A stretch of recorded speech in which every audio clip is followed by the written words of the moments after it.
This is JF from SoundEscapeMusic.com, and we are here with Light This City from Cleveland, Ohio, our hometown.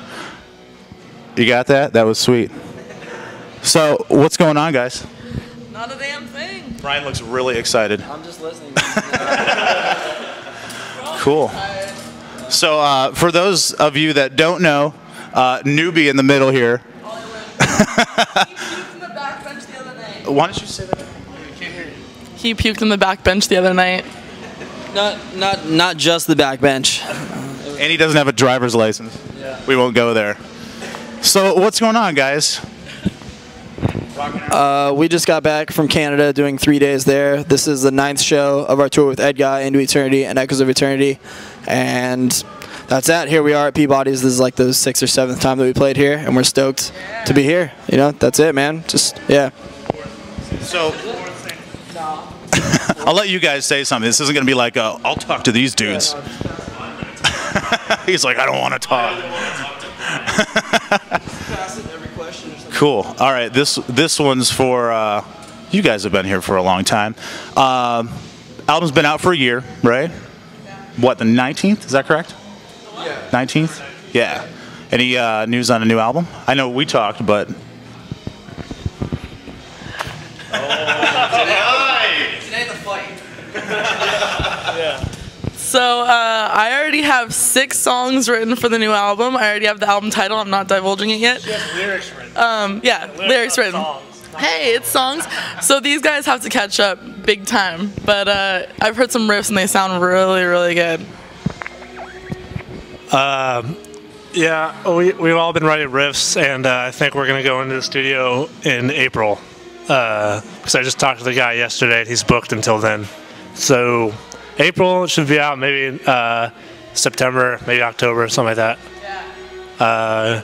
But I don't know, we're going to start seriously writing probably at the beginning of the year, after our next tour with Vader, Malevolent Creation. So, Prosthetic. yeah.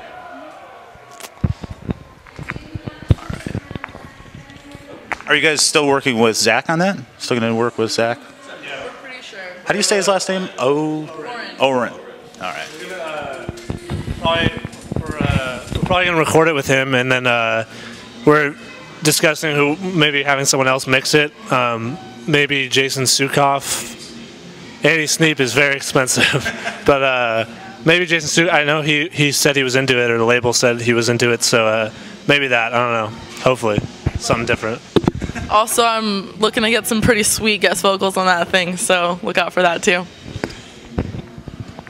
No. All right. I wanted to ask this question because I'm sure you hear this a lot. How many times, like, can you count on one hand how many times you've been told you sound like a specific singer in the metal scene? Definitely more times than I can count on one hand, but I actually interviewed Angela, who I guess you're talking about, yeah, for Revolver, and she is like the sweetest person. We got along super well. We were like, you know, kind of giggling the whole time like girls and stuff, but she's really intelligent, really deep, and no, it was a really good conversation. Check out that interview, and I love her. I hope we go on tour with them too. That'd be sweet. Did they put that interview on the site, or is it just in the? It was like the Chicks of Heavy Metal episode issue. Yeah, cool. All right, so I know this story. He knows this story. But how did Light This City come to be? Like, we obviously know people have come and gone, but like, who? I know you guys started it, but what's the story with that?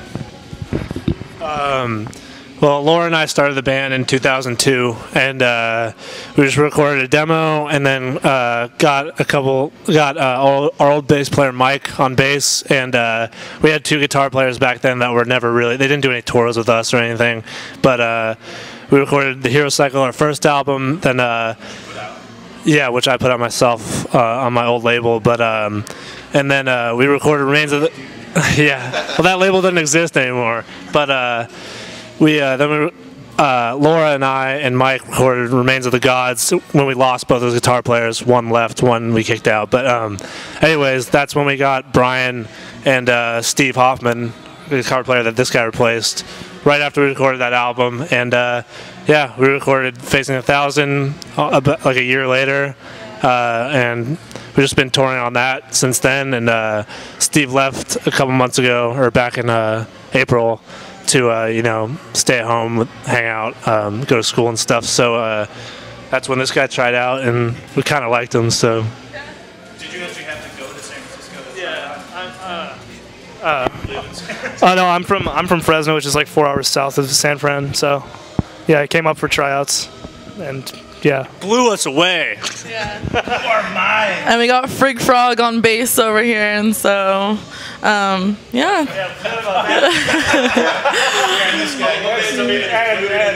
and Mike on. We're loving this lineup.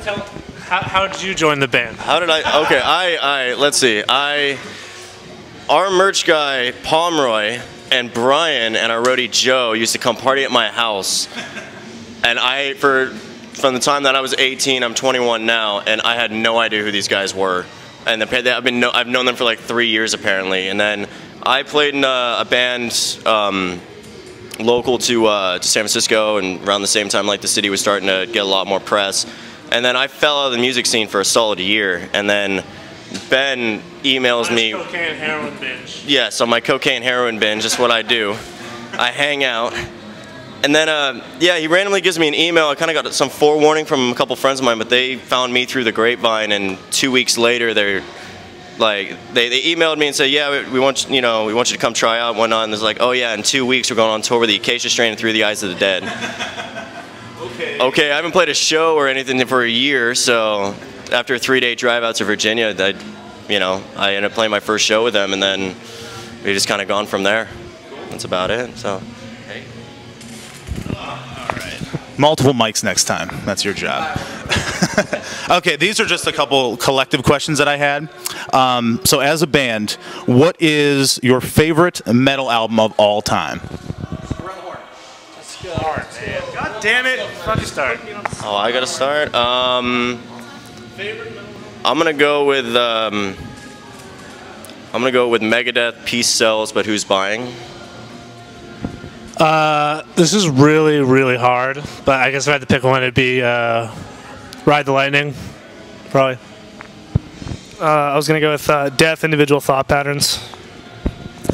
Old, I'd have to say Nothing Tops At the Gate, Slaughter the Soul, but new, contemporary, I'm loving Darkest Hours, Undoing Ruins / Deliver Us. Those albums blowing my mind.